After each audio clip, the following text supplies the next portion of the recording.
तुम ये क्या कर, छोड़ो मैं, छोड़ो मुझे, ये क्या कर रहा है?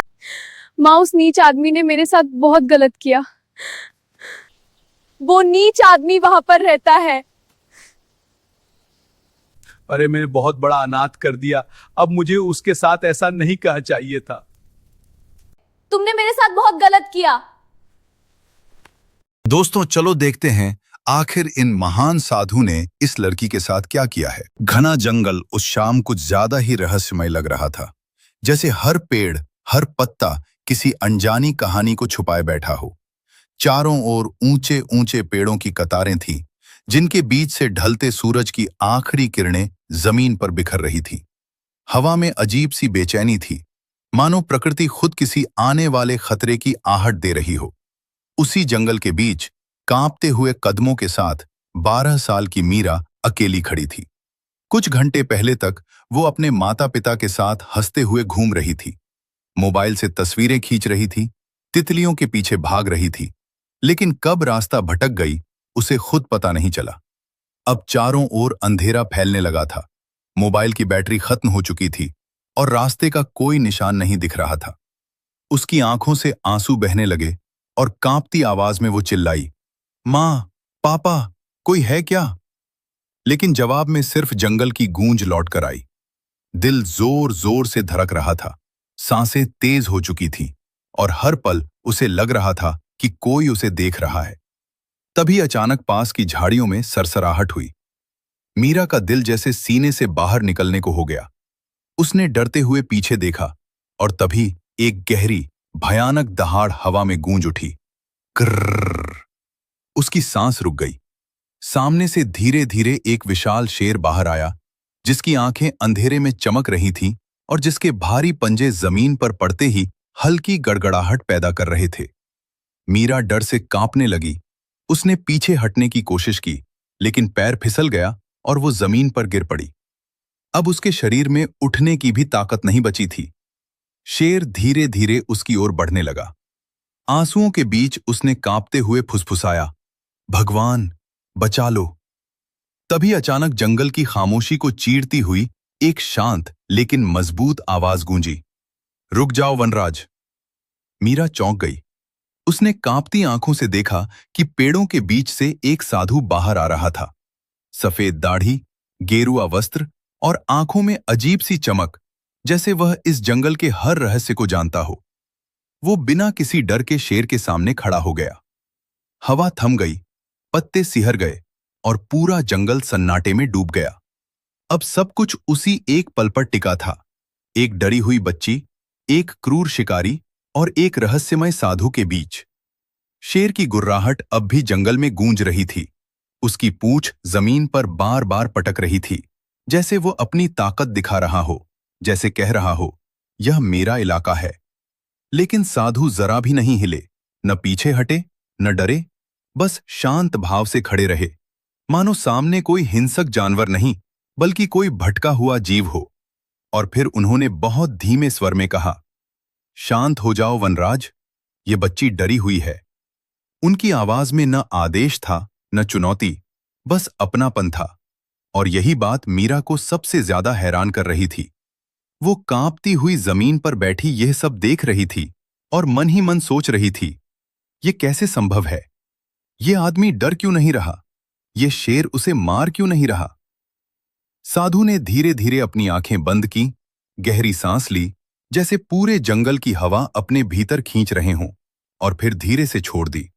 उसी पल हवा का मिजाज बदल गया, ठंडक बढ़ गई, पत्तियां सरसराने लगीं, पेड़ों की डालियां हल्के से हिलने लगीं, और ऐसा लगा मानो पूरा जंगल उस साधु की सांसों की लय में चलने लगा हो। शेर की आंखों में जो थोड़ी देर पहले आग थी, वो अब धीरे धीरे बुझने लगी। उसकी सांसें धीमी हो गईं, गुर्राहट कमजोर पड़ गई, और कुछ ही पलों में वो पीछे हटने लगा। एक कदम, फिर दूसरा, फिर तीसरा, और देखते ही देखते वो अंधेरे में विलीन हो गया, जैसे कभी था ही नहीं। मीरा ये सब देखकर सन्न रह गई। उसकी आंखें फैल गईं, होंठ कांपने लगे, और फिर वो रोते हुए बोली, आपने उसे भगा दिया। साधु ने हल्की सी मुस्कान के साथ सिर हिलाया और कहा, नहीं बेटी, मैंने उसे भगाया नहीं, मैंने उसे समझाया। उस दिन मैंने सब कुछ खो दिया, अपना घर, अपना शहर, अपनी हंसी और अपने आप को भी। कुछ पल की खामोशी के बाद उन्होंने आगे कहा, तब मैंने तय किया कि अब जिंदगी दूसरों के लिए जीऊंगा। मैं यहां आ गया, साधना करने लगा, जंगल की भाषा समझने लगा, ताकि फिर कभी कोई बच्चा इस तरह अकेला ना पड़े, ताकि कोई और पिता मेरी तरह टूटे नहीं। मीरा का दिल भर आया, उसकी आंखें भी नम हो गई। उसने धीरे से कहा, आप बहुत अच्छे हैं बाबा, आपने अपना दुख दूसरों की ताकत बना दिया। साधु हल्के से मुस्कुराए और बोले, ये जंगल बहुत कुछ छुपाता है बेटी। यहां हर पेड़, हर पत्थर, हर हवा का झोंका कोई न कोई कहानी जानता है, बस सुनने वाला चाहिए। तभी अचानक बाहर से भारी कदमों की आवाज आई, पत्तियां चरमराईं, टहनियां टूटीं और किसी बड़े जानवर की आहट साफ सुनाई देने लगी। मीरा का चेहरा डर से सफेद पड़ गया। उसने फुसफुसाकर कहा, बाबा, वो वापस आ गया। साधु तुरंत खड़े हो गए। उनकी आंखों में अब करुणा के साथ साथ दृढ़ता भी थी। उन्होंने गंभीर स्वर में कहा, डरो मत बेटी, अब हमारी अंतिम परीक्षा है। और बाहर की ओर बढ़ते हुए जंगल की अंधेरी गोद में कदम रख दिए। कोहरे से भरी वो सुबह किसी सपने जैसी लग रही थी, ठंडी, धुंधली और अनिश्चित। सूरज अभी क्षितिज के नीचे था, पर आसमान हल्का नीला होने लगा था। साधु और मीरा कुटिया से बाहर निकले। मीरा के पैरों में अब भी रात की थरथराहट बाकी थी, लेकिन उसके भीतर एक नई दृढ़ता भी जन्म ले चुकी थी। उसने बाबा का हाथ कसकर पकड़ लिया। डरो मत, साधु ने धीमे स्वर में कहा, डर को जितना खिलाओगी वो उतना ही बड़ा होगा। तभी झाड़ियों में भारी हलचल हुई, पत्तियां बेतहाशा हिलीं और उसी क्षण वही शेर सामने आ खड़ा हुआ। इस बार उसकी आंखों में सिर्फ भूख नहीं थी, चुनौती भी थी। उसका विशाल शरीर कोहरे को चीरता हुआ आगे बढ़ा। उसने दहाड़ लगाई, इतनी तेज कि मीरा के कानों में सीटी बजने लगी। वो एक कदम पीछे हट गई। दिल जोर से धड़क रहा था, लेकिन साधु नहीं डिगे। वे शांत भाव से आगे बढ़े। उनकी चाल में घबराहट नहीं, संकल्प था। आज निर्णय होगा, उन्होंने स्पष्ट स्वर में कहा, जैसे यह मुकाबला किसी शत्रु से नहीं, प्रकृति के एक नियम से हो। उन्होंने अपनी लकड़ी की छड़ी जमीन पर सीधी रख दी और आंखें बंद कर ली। उनके होंठ मंत्रों की लय में हिलने लगे। हवा अचानक तेज हो गई, पेड़ों की डालियां झुकने लगीं। कोहरा गोल गोल घूमने लगा, मानो जंगल स्वयं इस दृश्य का साक्षी बन खड़ा हो। मीरा ने पहली बार शेर की आंखों में गौर से देखा। वहां क्रोध था, पर भ्रम भी। वो कुछ पल डटा रहा। उसके पंजे मिट्टी कुरेद रहे थे। दहाड़ आधी निकली और फिर थम गई। साधु की आवाज और गहरी हो गई। वातावरण में एक अजीब सी कंपन फैल गई। धीरे धीरे शेर की सांसें धीमी होने लगी। उसकी गर्दन झुकी। वह एक कदम पीछे हटा, फिर दूसरा। उसकी आंखों में अब चुनौती नहीं, स्वीकार था। अंततः उसने सिर झुका दिया, जैसे कोई योद्धा युद्ध नहीं, समझौता चुन रहा हो। कुछ क्षण बाद वह मुड़ा और उसी घने जंगल में खो गया जहां से आया था। सन्नाटा, सिर्फ पत्तों की हल्की सरसराहट। मीरा की आंखों से आंसू बह निकले। उसने बाबा को गले लगा लिया। हम जीत गए। उसकी आवाज कांप रही थी। साधु ने उसके सिर पर हाथ फेरा। नहीं बेटी, वे मुस्कुराए। हमने जीत नहीं हासिल की, हमने संतुलन बचाया है। जंगल को हराना नहीं, समझना पड़ता है। कोहरा धीरे धीरे छटने लगा। दूर पहाड़ियों के पार से सूरज की पहली किरण निकली। अब रास्ता साफ दिखाई दे रहा था। नीचे घाटी में छोटा सा गांव चमक रहा था। मीरा ने गहरी सांस ली। डर अब पीछे छूट चुका था।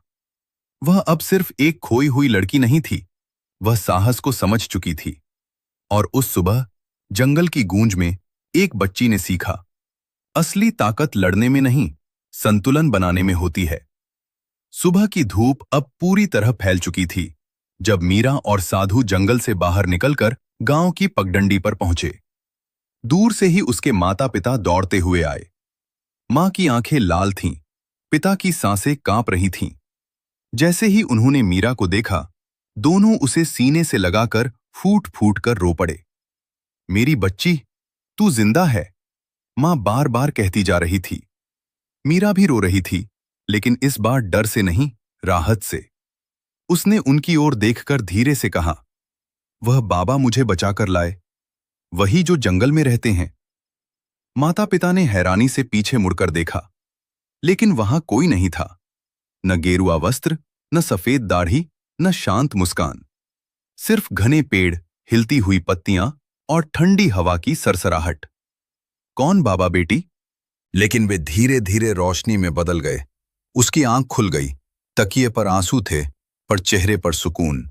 साल बीत गए, मीरा बड़ी हो गई, लेकिन जब भी वो उस जंगल के पास से गुजरती, उसका दिल हल्का सा धड़क उठता।